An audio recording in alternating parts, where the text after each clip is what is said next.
Disclaimer, I know this news is a little late, but I worked very hard on this video, poured my passion and soul into it, so I don't care if it's a little late. I worked very hard, and I'm gonna upload it regardless of who does or does not watch it. I don't care, I'm doing it, so there's that. Enjoy the video, guys. We now have the full HD images for the summer 2026 Ninjago sets. Previously, we had to rely on screenshots from that LAN Insider live stream, but we now have the official HD images of all the sets. So let's get right into it. First up, we have set 71862, Lloyd's Dragon Mech Battle Pack with 81 pieces. And this is pretty nice. We get another one of those small $10 mechs. In the winter, we got Kai's, and this is basically just a reskin of Kai's, but Lloyd now. I mean, there are a few subtle differences. First of all, there's a new front piece for the cockpit. It doesn't have a place to put the dragon symbol, which is an interesting choice, not having it there. It's like the only one that hasn't had that piece, that has a new piece. Pretty interesting. We got wings on the back, and the mech looks pretty good. We get a loyalist, so if you wanted to army build, there's that option. But the main draw to this set is Jay, which again, nice to get Jay. But really, it's those dragon claw pieces. I'm so happy that we finally have those in the first wave. We did not get those. Well, now we have those. We can make fully accurate Draconis Ninja. Any of the Draconis Ninja you got in the winter wave, you can buy as many of these sets as you need, and you can complete all your dragon form ninja, and that is just awesome. And overall, it is a solid set. Next up, we have a 4+ set. We have set 71865, Zane's Ice Dragon Battle with 141 pieces. And again, it's a 4+ set. There's not much to it. I don't have too much to say about it. I mean, dragon looks pretty good, all things considered. I like the tail. I like the wings. Obviously, I like that dragon head mold. We've got a little build for the acid snakes. It's kind of as if we got a big version of it. Kind of like how we got a big mutation monster and a big earth monster in the show. You could have this as the big acid monster, which that's pretty interesting if you wanted to display it with your other stuff as a big version of the acid monster. And speaking of the acid monsters, they actually get exclusive leg prints. So they actually don't come with a tail piece this time. They come with legs, and it's an exclusive leg print. So this is technically a new version of the acid monster. So that's pretty interesting. And then we get Sora in her season 3 outfit. Nothing new there. And again, it's a nice, decent 4+ set. Next, we have set 71864, Kai and Cole's Combiner Vehicle with 394 pieces. And what's interesting is this actually reminds me a lot of Kai's car and Cole's motorcycle from season 11. And speaking of that, we even have the Neverrealm depicted in the background. I'm so excited to see the Neverrealm in Dragon's Rising finally. It's the only realm we haven't had in Dragon's Rising, and I'm just so excited to see that realm again. It's one of the most mysterious realms, and we just need to explore it more. Hopefully, fingers crossed, Akita and Kataru, maybe some formlings come back. We'll have to wait and see, but I'm so excited for the Neverrealm stuff. The vehicles overall, it's almost as if this could have been a legacy set because of just what they look like. They're not officially that, but you could kind of see it that way as being remakes of those original sets. Even just as vehicles on their own, they look fine. They look okay. They're pretty average Ninjago vehicles. They're not crazy. There's definitely better ones. And the transforming feature, just being able to swap out the backs of them and swap them around like that, it's just kind of It's nowhere near as cool as what the Elemental mech line did, where you could swap out the legs, the torsos, the arms. That was way cooler. This feels like a rehash of that, kind of an attempt to recreate that, but with cars, and it just doesn't work in my opinion. So honestly, I feel like they could have left that off, but it is what it is. They look fine in their normal form though. They're pretty fine vehicles. As for the minifigures, we get Cole and Kai in their depowered Draconis forms with the armor and the half mask. And then we actually get the ice monster. Let's go. We got the ice monster who did appear in part 1 but did not appear in the part 1 sets, but now we got him here and he looks fantastic. First of all, he's using mid legs. That is just excellent. That's so awesome. I love the icy silky, glaciery detail on the torso and the legs. I love those transparent arms, and especially that new head mold. That just looks so awesome, so monstrous, so crazy cool. And this set looks really good. Honestly, I might get this set just for the Ice Monster, because the Ice Monster is my GOAT. So let's go. And then next, we have set 71863, Zilvar and Grimtack with 232 pieces. And this is a really nice set. First of all, we get the main villain of part 2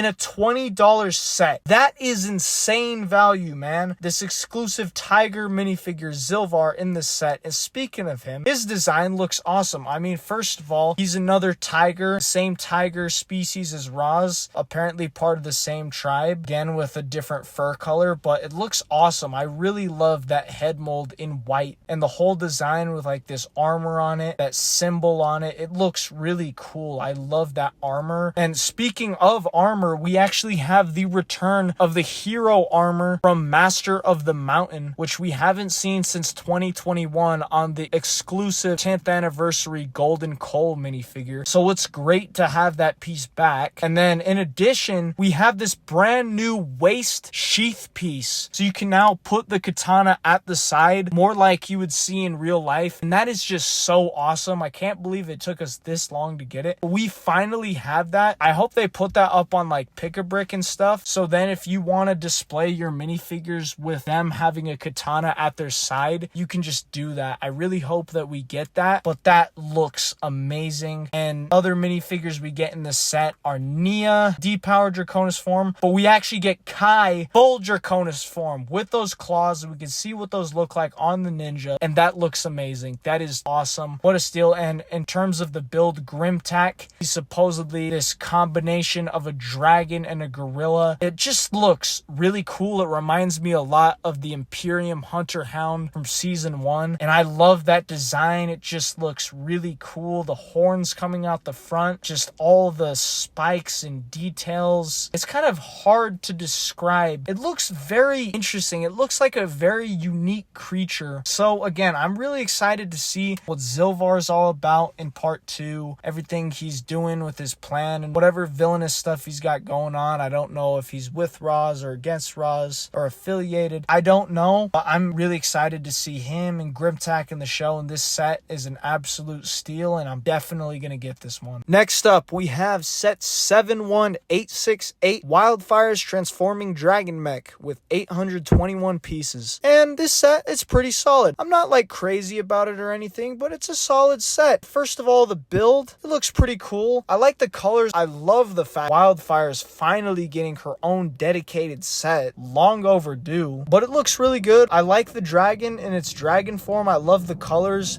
I love the mix of dark red and sand green in it. Looks really cool. I like the wings and everything, and it looks pretty alright in mech form too. Not quite as good as the dragon form, but honestly still a pretty good mech. And really the main draw to this set for me is the fact that we have Empress Beatrix's mech, her Land of Monsters mutated mech from part 1. We are getting that as a build. Now unfortunately it is scaled down from the original version that came in the Lightning Dragon set from season 1. It is a bit scaled down, which is unfortunate. I kind of just wish that it was in scale with that original one and it was just more monstrous. I bet you could do mods to that original one, even at its smaller scale and size and everything. It still looks really cool. I love the mutated, monstrous looking cyborg Empress Beatrix mech. It looks really cool. I love the tentacle on that one arm. Another thing that's awesome is we get a show accurate Weapon of Desolation. Obviously we got the Weapon of Desolation in the Winter Wave, but it was very inaccurate. The build did not look anything like it did in the show, but now that looks exactly what it looks like in the show, and that looks fantastic. That alone kind of tempts me to get this set. I don't know if I will, but definitely tempting for that mech and that weapon Weapon of Desolation. And then taking a look at our minifigure selection, we finally have a new suit for Wildfire. Long overdue, holy crap. But unfortunately, it's not that much different from her season 2 outfit, which is, in my opinion, that's a little bit disappointing. And the fact that they can't even give her a ninja mask, like, why does Frack have a ninja mask? And in fact, his only minifigure that we have of him only has him with a very exclusive serpentine head mask mold. And then Wildfire can't even get a basic half mask in the sets or show. It just makes no sense to me. Just come on. Literally just a half mask. Just like a dark red half mask. That's it. That's all I want. That aside, it looks pretty good. I like the printing on it. I like the sand green and the gold, the little symbol in the middle. And we do get new face prints for Wildfire. I think there's an alternate expression at least. But yeah, it looks pretty good. Fortunately, the same legs are reused, so that is a little bit of a downside, but oh well. At least we finally have a new Wildfire. Long overdue. We got the Aaron from part 1. No new Sora. Same one from season 3, whatever. We got the Acid Monster. Nice to see him again. Brand new Empress Beatrix. Looks amazing. Very cyborgy. Very just like beaten down, run down in the land of monsters. I love that look. And we also get another way to get the Ice Monster. Awesome to see him again here. But yeah, overall, it's a pretty good set. I'll probably skip out on this one. Maybe I'll get it, but it's solid overall. And then next up, we have set 71869, the Land Bounty with 1,214 pieces. And this set is really cool. I mean, first of all, the Land Bounty. The Land Bounty's back. And what's interesting is this is a season 4 part 2 set. This is not a legacy set. This is a season 4 part 2 set. But even just looking at it, it looks like it should be a legacy set. So that means that we are in fact gonna get the Land Bounty back. The ninja are gonna come across the Land Bounty in the Neverrealm, which is obviously where it was last left off, and they're gonna rebuild it and they're gonna use it this season, and that's really cool.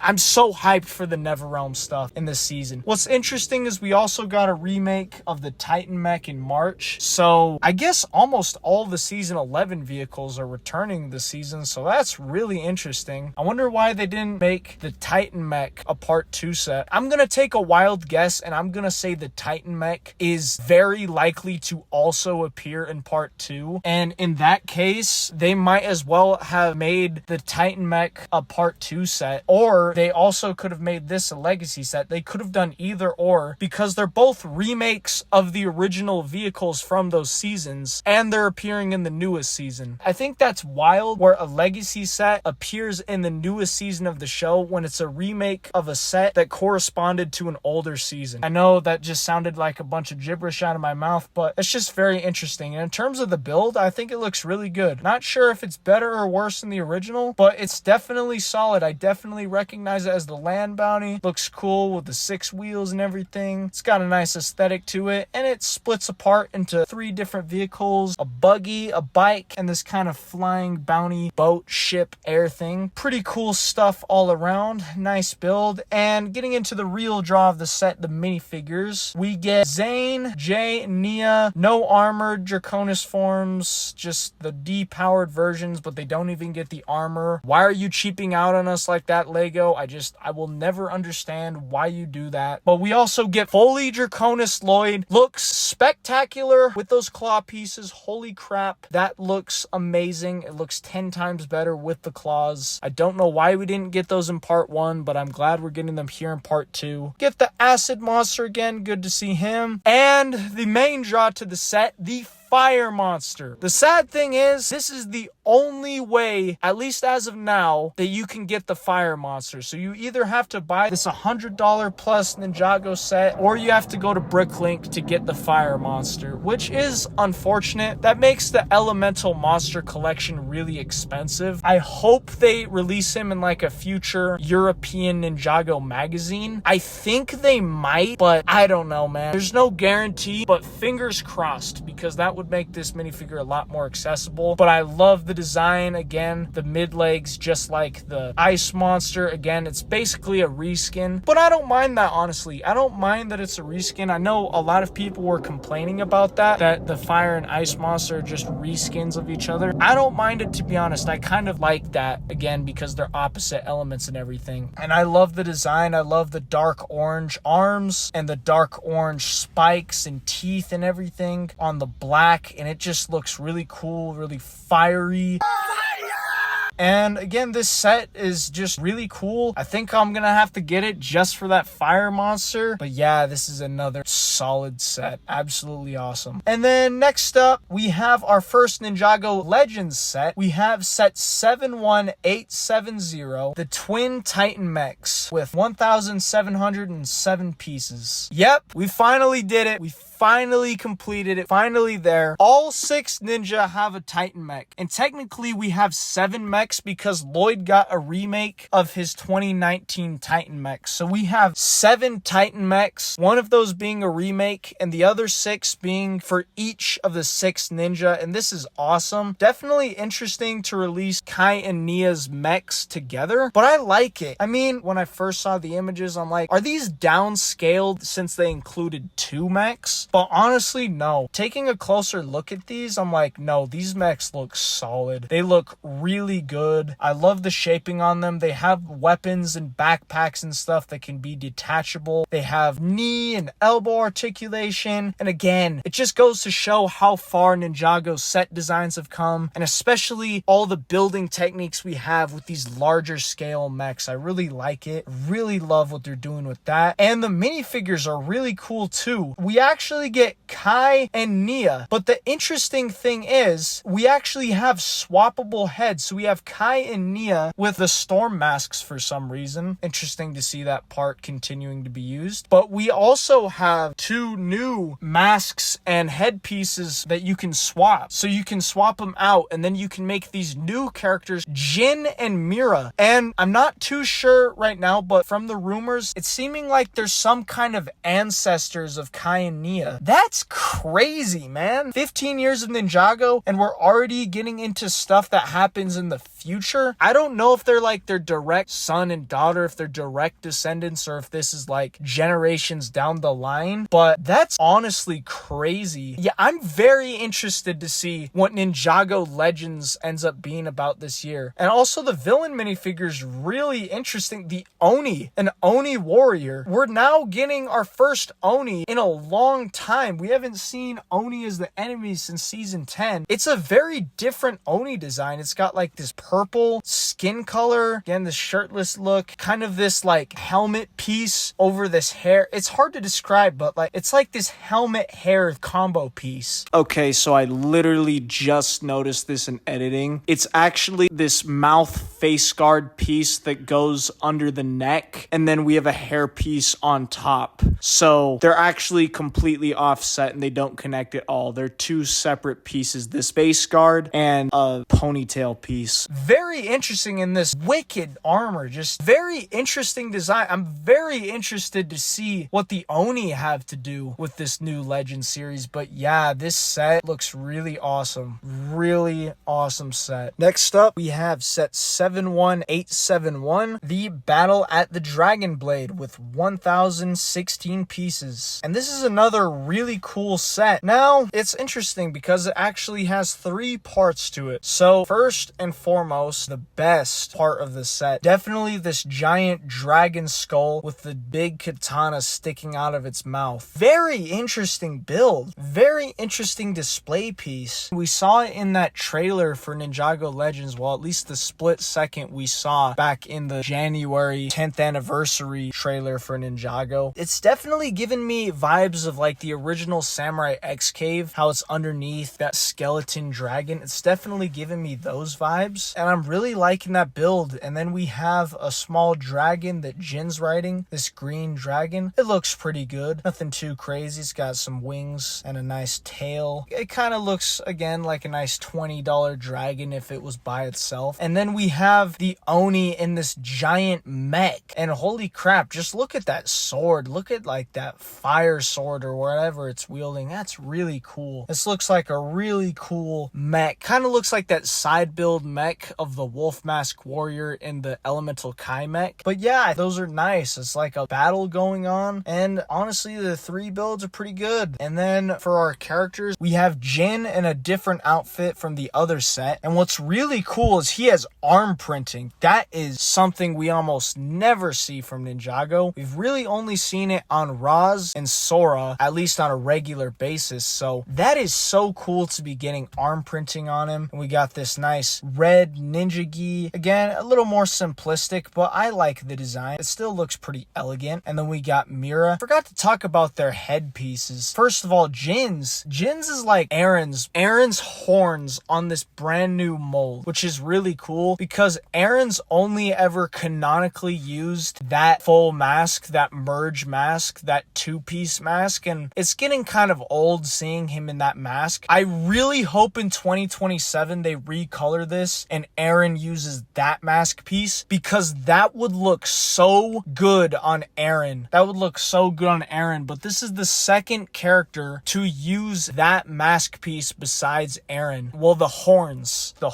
on the ninja mask like he does, he's the first character to do that besides Aaron, so that's really cool. But I really hope we also get that for Aaron. They gotta do that for season 5. They gotta do that for the winter 2027 wave. Come on, Lego. You're staring at us right in the face. Do not let this piece go to waste. And speaking of which, Mira also has a new mask piece, and it looks really cool. It looks more like a hoodie, but it looks awesome with the hair poking out of it. It reminds me of the mysterious Ronin, how his hair is poking out of the mask to the front. That's so cool. And I'm like, are we gonna get a design like that where the hair is kind of poking out of the ninja mask for all the ninja? Because if that's the case and that's what we're doing for season 5, that would be so cool. Either way, they should definitely use these pieces on future minifigures because these are just way too cool, intricate, and complex of molds for them to only use one time. So I really hope that, again, they bring back that mysterious Ronin mask piece and this Mira mask piece to new characters. But I like that mask piece for Mira. Looks awesome. And I like that outfit she's got on. Kind of a gi mixed with a hoodie. Really cool. And then we've got this new character, Master Ivo. I'm not sure. To me, just from looking at him, he kind of looks like Hibernus. Is he like a future Master of Ice? Is he a sensei? I'm not sure. But yeah, this Master Ivo character, definitely interesting. I really enjoyed the design. It definitely looks very sensei-like. So maybe he's these two sensei, or maybe he's someone they cross paths with. Maybe he's a mentor figure. Maybe he's an ally. Who knows? But that's another really cool character. And then we got alternate design for the Oni with swapped colors with more of this dark bluish gray. And again, that sick like helmet hair piece. Again, I'm very interested to see what these Oni have to do with this. I'm just very curious about this 2026 Ninjago Legends in general. But yeah, that's that set. And it's definitely a good one. It's definitely a good set. I don't know if I'll pick this one up, but it's definitely a solid set. It's definitely a very interesting set. And the main thing with these Legend sets is more so than anything, they're very intriguing. Very intriguing. Mainly just the mystery behind them. But our next set and our final set is set 71872 Ultra Dragon Battle with 2,178 pieces. Wow. I have no words. This is insane. I'm not sure what this is, to be honest with you. Looking at it, it looks like this giant bipedal four-headed dragon, and at the same time, it's like a reimagining of the Ultra Dragon from Ninjago, and it's fighting this big snake, which is supposed to be the Great Devourer. Is this an alternate cycle, an alternate universe, an alternate realm, in the far past of Ninjago, in the far future of Ninjago? Is this a Source Dragon vision? Like, this is crazy. This is literally a reimagining of the battle between the Great Devourer and the Ultra Dragon. And the Ultra Dragon looks insane. Like, that build looks crazy. This bipedal dragon, it kind of reminds me of Thunderfang if he had like 4 heads. heads and just kind of this gold and white aesthetic throughout it. It looks really interesting. It looks like something that would have come out of like an anime or something, and like those wings. And yeah, it's definitely an out there design. It is definitely a really crazy design. Yeah, it's wild, man. I can't believe this is a Ninjago set, to be honest with you. Even the section that has part of a Great Devourer, that Great Devourer, it honestly looks way more accurate to the show than the one we got in the original set. And I'm like, dang, I wish we got a full version of this Great Devourer snake. But even just that half we got in this display stand looks really good, and it looks really good them battling on this display stand. Again, I have no idea what the story context behind any of this is. All I know is it's going to be kind of a humanoid anime type aesthetic as what we saw from the footage. So again, I have so many questions, but also just a lot of intrigue as to what this Ninjago spin-off story is for Legends this year. Getting into our minifigures, we have the same Jin and Mira and Oni that we got in other sets. And then we have one more character, one more new character, Nate. And just by looking at him, he appears to be a descendant of Cole. And even just his color scheme, he's got the black mech climber armor and a rice hat. And I'm just like, wow, definitely just really interesting designs. I mean, they do look like descendants of the ninjas. So again, I don't know if this is an alternate cycle, an alternate universe, in the far past, in the far future, Source Dragon Vision, a dream. I don't know what this is, but it's really cool. I like that new Nate minifigure. It looks really good. Very interesting design for all these characters. But yeah, that's our new team of ninja. They're going up against this Great Devourer with the help of this bipedal anime-esque Ultra Dragon. And even the box art looks crazy for Ninjago Legends. I love that. But yeah, that is our final set, and that will be it for all the 2026 Ninjago summer sets. There's definitely some crazy ones in there, and overall I'd say it's a pretty solid wave, and I'm just really excited for the sets and for Ninjago Dragons Rising Season 4 Part 2, for Ninjago Legends, and just everything that Ninjago has going forward. It's just been a crazy year. This 15th anniversary has definitely been a great year for Ninjago, and it only continues with this set wave. So yeah, that'll be it for the video, guys. I hope you like and subscribe. Let me know down below in the comments what you thought of these sets. Do you like them? Do you dislike them? Let me know what you think, and I will talk to you soon. Adios.